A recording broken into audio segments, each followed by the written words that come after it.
Hello दोस्त, आप सभी का स्वागत अपने भाषा और अंदाज में। आज हम लोग फिजिक्स के शुरुआती टॉपिक जैसे मात्रक, गति, कार्य, ऊर्जा, शक्ति, दाब, इन्हीं सभी से बेहतरीन क्वेश्चन का कलेक्शन हम लोग देखने वाले हैं। और हमेशा से हम कहते हैं कि क्वेश्चन चाहे जैसे भी हो, ऑप्शन अगर बेहतरीन हो तो मज़ा आ जाए। चलिए क्वेश्चन देखते हैं। पहला क्वेश्चन कहता है कि एसआई पद्धति में मूल मात्रक की संख्या कितनी होती है।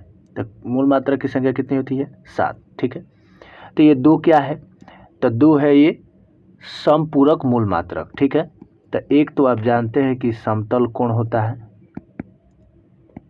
दूसरा घन कोण होता है, दूसरा क्या होता है?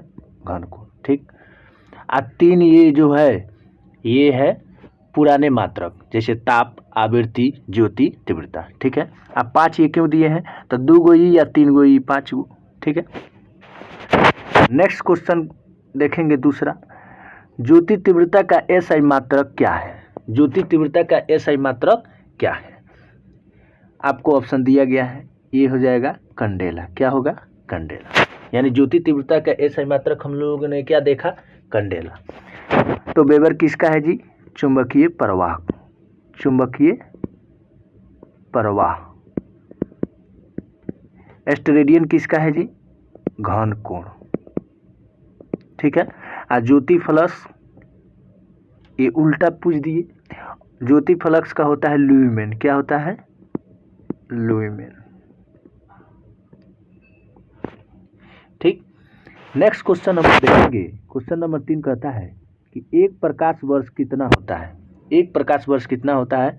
तो 9.46 गुना 10 के पावर 15 मीटर। अगर यही सेंटीमीटर में कह दे तो 17 हो जाएगा। यही अगर किलोमीटर में कह देता तो 3 घट जाता, यानी 10 के पावर 12 मीटर हो जाता। ठीक है, तो ये बी वाला ऑप्शन ये क्या है भाई? तो ई 1 पारसेक बराबर इतना होता है। एक पारसेक बराबर जो है 3.08 गुना 10 के पावर 16 मीटर होता है। ठीक, और एक चीज़ और देखेंगे कि वो एक पारसेक बराबर एक और होता है 3.26 प्रकाश वर्ष। तो इसी वाला ऑप्शन ये क्या है भाई? तो ये है एक खगोलीय बराबर 1 खगोलीय। एक खगोलीय बराबर जो होता है 1.49 गुना 10 के पावर 8 किलोमीटर। ठीक है, क्वेश्चन नंबर 4 देखेंगे। कार्य का सीजीएस पद्धति में नाम या मात्रक है। कार्य का सीजीएस पद्धति में मात्रक क्या है? तो अर्घ। क्या है जी? अर्घ। एसआई क्या है? एसआई में जूल। एसआई में क्या है? जूल। तो क्वेश्चन पूछता है एक जूल बराबर कितना? तो एक जूल बराबर आपको 10 के पावर 7 अर्घ होता है। 10 के पावर 7 क्या होता है? अर्घ होता है। अगर यही क्वेश्चन, चूंकि ये तो लूसेंट में डायरेक्ट पूछा एक जूल बराबर 10 के पावर 7 अर्घ, लेकिन यही क्वेश्चन पूछ रहा है कि एक अर्घ बराबर कितना? तो एक अर्घ बराबर 10 के पावर -7। 10 के पावर -7। ठीक है, चूंकि डिस्प्ले पर आया है तो ये भी देख लेते हैं क्वेश्चन। चलिए, क्वेश्चन नंबर 11 कहता है कि पाई के मान की गणना सबसे पहले किसने की थी? किसने किया था? आर्यभट्ट साहब। ठीक है, तो यूक्लिड कौन थे? तो ज्योमेट्री के जनक थे। न्यूटन कौन थे? इन्होंने बल की बारे में बताया। पाइथागोरस कौन थे? ये हाइपोटेनस यानी h बराबर l square plus b square यही ना दिए थे। ठीक है, क्वेश्चन नंबर 12 देखेंगे। इनमें से कौन सदिश राशि है? यानी एक एक सदिश राशि होगा। सदिश तो बोले तो वेक्टर, तो अदिश यानी स्केलर जो है 3 गो होगा, और सदिश यानी वेक्टर 1 होगा। तो इसका हो जाएगा चुंबकीय आघूर्ण। ठीक है, चुंबकीय आघूर्ण। विद्युत धारा ये अपवाद एक्सेप्शन है स्केलर का। दूरी और आयतन यानी वॉल्यूम ये सब अदिश है। ठीक है, क्वेश्चन नंबर 13 देखेंगे। बल की परिभाषा मिलती है। बल की परिभाषा मिलती है प्रथम नियम से। प्रथम नियम को गैलीलियो ने दिया, और प्रथम नियम को ही हम लोग क्या कहते हैं, जड़त्व का नियम कहते हैं। क्या कहते हैं भाई, जड़त्व का नियम कहते हैं। द्वितीय नियम से हम लोग व्यंजक मिलता है बल का, F बराबर ma। F बराबर क्या होता है, ma। ठीक। तृतीय नियम से क्रिया के बराबर प्रतिक्रिया, क्रिया बराबर प्रतिक्रिया, संवेग संरक्षण, तो ये अलग है। ठीक है। नेक्स्ट क्वेश्चन हम लोग देखने वाले हैं 5 नंबर क्वेश्चन कहता है कि जब 10 के पावर 6 को मेगा कहा जाता है, जब 10 के पावर 6 को मेगा कहा जाता है तो 10 के पावर -6 को क्या कहा जाता है। हमने इधर वाले से पूछ लिया पॉजिटिव, यानी 10 के पावर 6 को मेगा, तो 10 के पावर -6 को क्या कहते हैं, तो इसी को माइक्रो कहते हैं। क्या कहते हैं जी, माइक्रो कहते हैं। तो पीको किसको कहते हैं, तो पीको कहते हैं 10 के पावर -12। एटो किसको कहते हैं, 10 के पावर -18। नैनो किसको कहते हैं, 10 के पावर -9। ठीक। एक ट्रिक है इसमें, जिसमें ओ आ जाए, जिसमें क्या आ जाए, ओ आ जाए, वो माइनस होता है। ठीक है। जैसे पीको, एटो, नैनो, माइक्रो, ठीक है, उसमें ओ आ जाए तो समझेंगे माइनस वाला है। नेक्स्ट क्वेश्चन देखेंगे, कहता है कि आवेग का विमीय सूत्र mLt के पावर -1, तो संवेग का क्या होगा। ठीक है। ये दोनों खासे भाई है, इसलिए इसका भी mLt के पावर -1 हो जाएगा। तो ये जो बी में दिए हैं ऑप्शन, इसका क्या होगा, तो ये हो जाएगा बल। क्या होगा भाई, बल। ये क्या है, श्यानता गुणांक। सी वाला जो दिए हैं ये श्यानता गुणांक का हो जाएगा। ठीक है। और ये क्या हो जाएगा, वेग का। किसका हो जाएगा, वेग का। श्यानता गुणांक को हम लोग कोफिशिएंट ऑफ विस्कोसिटी कहते हैं। ठीक है। 7 वाले को देखते हैं। क्वेश्चन नंबर 7 कहता है कि इनमें कौन सा अदिश राशि यानी स्केलर क्वांटिटी है। स्केलर क्वांटिटी, इसके पहले हम वेक्टर क्वांटिटी पूछ दिए थे, अभी स्केलर क्वांटिटी। ठीक है। तो कौन सा स्केलर क्वांटिटी है, तो ये हो जाएगा घनत्व। ठीक है। डेंसिटी, जिसको डेंसिटी बोलते हैं। घनत्व जो है स्केलर क्वांटिटी है, यानी अदिश राशि है। बाकी सदिश, ये भी सदिश, ये भी सदिश, विद्युतागुण भी सदिश, संवेग सदिश, विस्थापन सदिश। ठीक है। अब इधर देख लेते हैं। क्वेश्चन नंबर 14 कहता है आवेग का मात्रक क्या है, तो आवेग का मात्रक जो है न्यूटन सेकेंड होता है। न्यूटन सेकेंड होता है। तो न्यूटन किसका होता है, बल का। एसआई मात्रक क्या है, न्यूटन। तो न्यूटन मीटर किसका होता है भाई, ये तो बताना पड़ेगा आप लोगों को। ठीक है। तो मैं अगर पूछ दूं कि न्यूटन मीटर किसका होता है, तो बल आघूर्ण। किसका जी, बल आघूर्ण। बल आघूर्ण का एसआई मात्रक क्या होता है, न्यूटन मीटर। इसी को मोमेंट ऑफ फोर्स कहते हैं। क्या कहते हैं, मोमेंट ऑफ फोर्स। तो ये किसका है, तो ये है केजी इंटू मीटर पर सेकेंड, ये है संवेग का। किसका है जी, संवेग का। ठीक। क्वेश्चन नंबर 15 कहता है कि कपड़ा सुखाने की मशीन कार्य करता है, ये किस पर कार्य करता है, अपकेंद्रीय बल। ठीक है। इसका एक और उदाहरण है, दूध से मक्खन निकालने। ठीक है। कपड़ा सुखाने मतलब क्या समझ रहे हैं, वॉशिंग मशीन। अभिकेंद्रीय बल पर कौन कार्य करता है, मौत के कुआं। मौत के कुआं वाला जो होए होए चलाते रहता है गड़िया। ठीक है। क्वेश्चन नंबर 16 कहता है कि एक पहिए की कूड़ा ढोने की गाड़ी किस श्रेणी का उदाहरण है। ठीक है।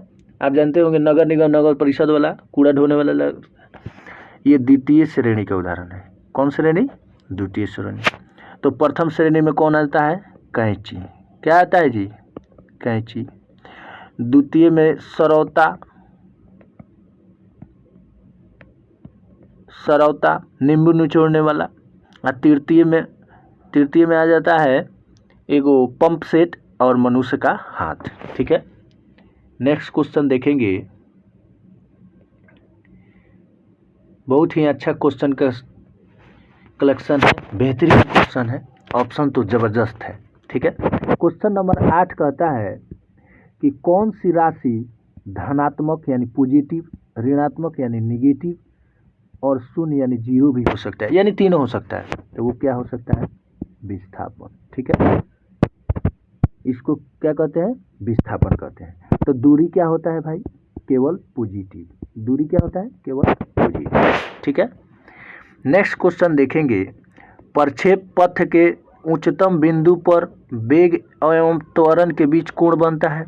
जो लोग ज़्यादा पढ़ लिए होंगे वो 45 डिग्री मार के भाग गए होंगे, लेकिन 45 डिग्री प्रक्षेप यानी प्रोजेक्टाइल सबसे 45 डिग्री पर अगर किसी चीज़ को फेंका जाए तो सबसे ज़्यादा दूरी तय करेगा, लेकिन वेग और त्वरण के बीच के कोण बनता है ई हो जाएगा 90 डिग्री। ठीक है, हमने बताया 35 डिग्री पर 45 डिग्री पर फेंका जाए तो सबसे ज़्यादा, ये सब चीज़ ध्यान रखना है। क्वेश्चन नंबर 10 कहता है, नेक्स्ट देखेंगे। डोरी से बंधे हुए एक पत्थर को तेजी से वृत्त में घुमाया जाए और घुमाने के समय डोरी टूट जाए तो पत्थर कहाँ जाएगा? यही तो क्वेश्चन पूछ रहा है। हम लोग बचपन में इसे पत्थर बांध के इसे घुमाते थे, मज़ा आता था। तो ये होगा स्पर्श रेखित। ठीक, जिसको हम लोग हॉरिजेंटल कहते हैं। लंबवत तो होगा नहीं, यानी ऊपर थोड़ा भागेगा जी, कोणीय कोई कोण बनाएंगे नहीं, स्पर्श रेखित यानी हॉरिजेंटल होगा। ठीक है, अब इधर देख लेते हैं क्वेश्चन 17 क्या कहता है जी। गुरुत्व केंद्र से होकर जाने वाली ऊर्ध्वाधर रेखा वस्तु के आधार से गुजरनी चाहिए, तब स्थिति क्या होगी? तब स्थिति होगी अस्थाई संतुलन। ठीक है, अस्थाई क्या हो गया? संतुलन। हालांकि इसके लिए जो है दो चीज़ होती हैं। ठीक है, अस्थाई संतुलन के लिए दो शर्तें हैं। एक क्या है? वस्तु का गुरुत्व केंद्र अधिकाधिक नीचे होना चाहिए। वस्तु का गुरुत्व केंद्र कहाँ होना चाहिए? नीचे होना चाहिए। ठीक है, तब अस्थाई संतुलन है। अस्थाई क्या है? किसी वस्तु को उसकी संतुलन अवस्था में थोड़ा सा विस्थापित कर दे तो पुनः संतुलन अवस्था में न आए, उसे अस्थाई कहेंगे। ठीक है, उदासीन न्यूट्रल तो आप जानते ही हैं। गतिज ऊर्जा कहता है, नेक्स्ट क्वेश्चन कहता है कि गतिज ऊर्जा अर्थात के बराबर हाफ mv², तो स्थितिज ऊर्जा क्या होगा? अब जरा देखिए, एक ही क्वेश्चन में जो हम दो चीज़ पूछ लिए, एक गतिज ऊर्जा का फार्मूला दे दिए तो पूछ दिए कि स्थितिज ऊर्जा क्या होगा, यानी पोटेंशियल एनर्जी बराबर क्या होगा? तो ये हो जाएगा P बराबर mgh। m बराबर मास, g बराबर वहीं गुरुत्वीय त्वरण, h हाइट। ये किसका है? ये बल का है। और ये क्या है? ये जो है स्थितिज ऊर्जा और गतिज ऊर्जा के संबंध को दर्शाता है। ये ओमेगा बराबर 2πn, ये क्या है? कोणीय वेग, यानी कोणीय वेग बराबर 2πn। ठीक, नेक्स्ट क्वेश्चन देखेंगे।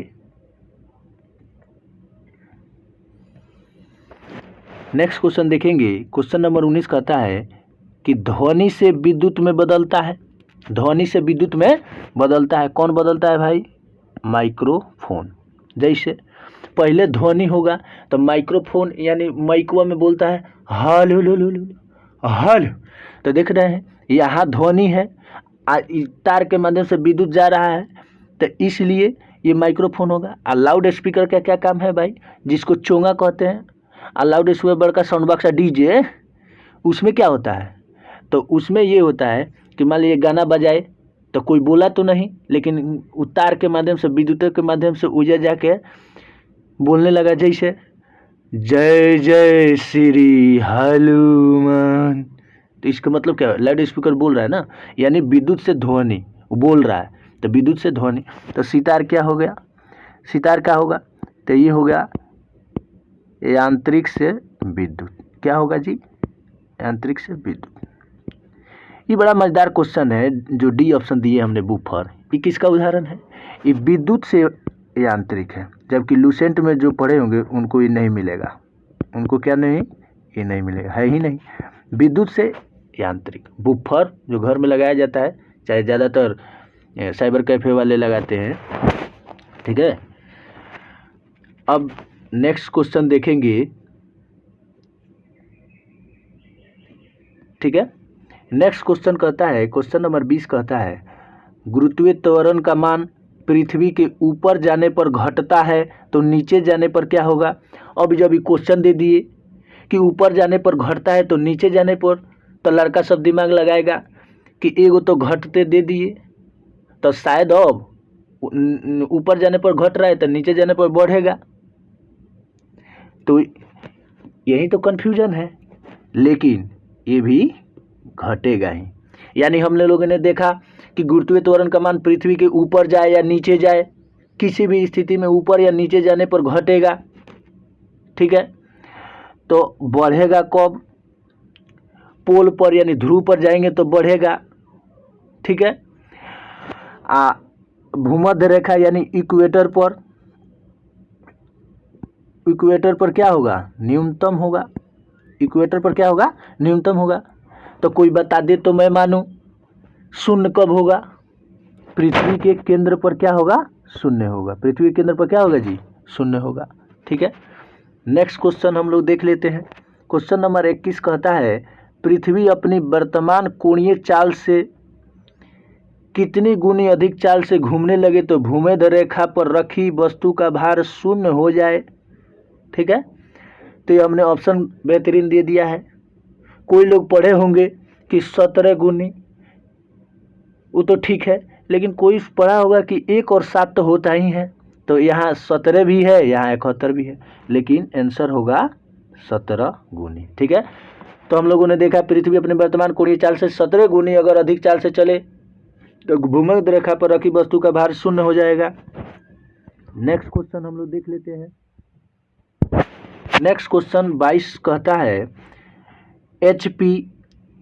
अब कुछ लोग सोच रहे होंगे कि HP यानी HP डेल लैपटॉप, नहीं, HP मतलब हॉर्स पावर, शक्ति का मात्रक कौन नहीं है, कौन नहीं है, तो ये हो जाएगा वाट घंटा। ठीक है, एक ट्रिक समझिए, एक क्या समझिए, ट्रिक समझिए, जिसमें समय लग जाए यानी W सेकेंड, किलोवाट घंटा और वाट घंटा, यानी जिसमें भी समय लग जाए वो कार्य या ऊर्जा होगा, वो कार्य या ऊर्जा होगा। लेकिन जिसमें किलोवाट, मेगावाट यानी वाट, इसमें समय नहीं है तो ये तीनों क्या होगा, शक्ति का मात्रक हो जाएगा। ठीक है, और ये इसमें चूंकि घंटा है, समय की बात कह दी, इसलिए कार्य या ऊर्जा का हो जाएगा। ठीक, क्वेश्चन नंबर 23 देखेंगे। जब लिफ्ट एक समान वेग से ऊपर या नीचे गति करता है तो लिफ्ट में स्थित पिंड का भार क्या होगा। लिफ्ट में स्थित पिंड का भार क्या होगा भाई, लिफ्ट में स्थित पिंड का भार क्या होगा, यही तो हमने पूछ दिया।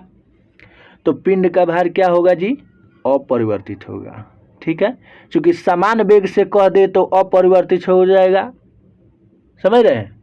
और त्वरित गति से कह दे, त्वरित गति से कह दे तो त्वरित गति से अगर नीचे, त्वरण के साथ नीचे अगर आएगा तो घटेगा, और त्वरण के साथ ऊपर जाएगा तो बढ़ेगा। आज शून्य कब होगा, ये भी दे दिए, शून्य कब होगा जी, अरे जब नीचे कोई लिफ्ट आ रहा है अचानक डोरिया टूट जाए तो शून्य हो जाएगा भार। ठीक है, नेक्स्ट क्वेश्चन हम लोग देख लेते हैं।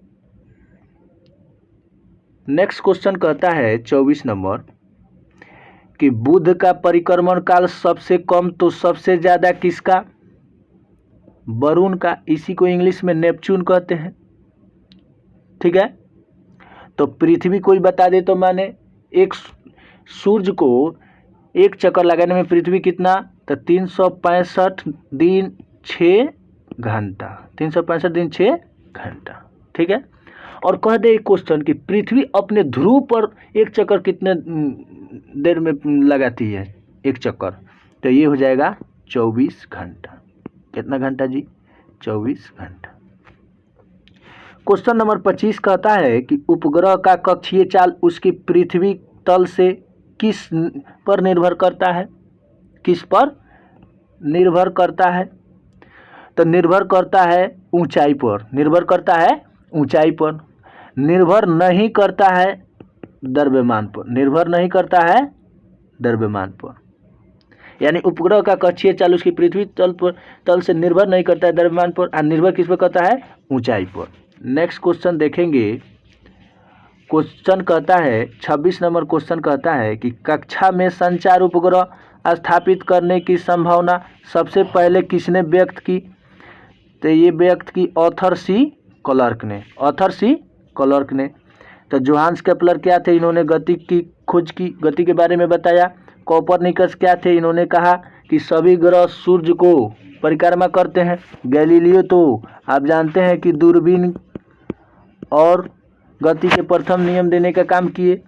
27 नंबर क्वेश्चन देखेंगे। पृथ्वी के लिए पलायन वेग कितना होता है? तो पृथ्वी के लिए पलायन वेग कितना होता है भाई? तो 11.2 किलोमीटर पर सेकेंड। तो जो पहला ऑप्शन है ये क्या है? ये सूर्य का पलायन वेग है। क्या है? सूर्य का पलायन वेग। तो सूर्य का पलायन वेग कितना होता है? 614 किलोमीटर पर सेकेंड। आज जो दूसरा दिए हैं 2.37 किलोमीटर पर सेकेंड, ये किसका है जी? ये है चंद्रमा का। किसका है? चंद्रमा का। ठीक। क्वेश्चन नंबर 28 नेक्स्ट देखेंगे। कहता है एक बार होता है 10 के पावर 5 न्यूटन पर मीटर स्क्वायर। 2 में है 10 के पावर 5 न्यूटन, 3 में दिए 10 के पावर 5 न्यूटन पर मीटर। अब बार यानी आपको ध्यान देना होता कि जब बार पूछे तो एक चीज़ ध्यान देना पड़ता। क्या भाई? एक चीज़ ध्यान देना होता कि अगर बार पूछ दिए तो कम से कम इसका तो आपको पता ही होना चाहिए था। इसका आंसर हो जाएगा न्यूटन पर मीटर स्क्वायर। क्यों? क्योंकि दाब जो है, दाब को हम लोग क्या लिख सकते हैं? मात्रक न्यूटन पर मीटर स्क्वायर।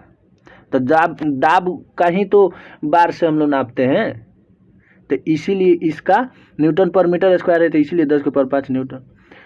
1 न्यूटन बराबर 10 के पावर 5 डाइन होता है। ठीक है। तो ये सब चीज़ें हैं। बाकी के लिए आप लाइक करेंगे, शेयर कमेंट करेंगे और चैनल को सब्सक्राइब तो करना ही है। Thank you for watching this video.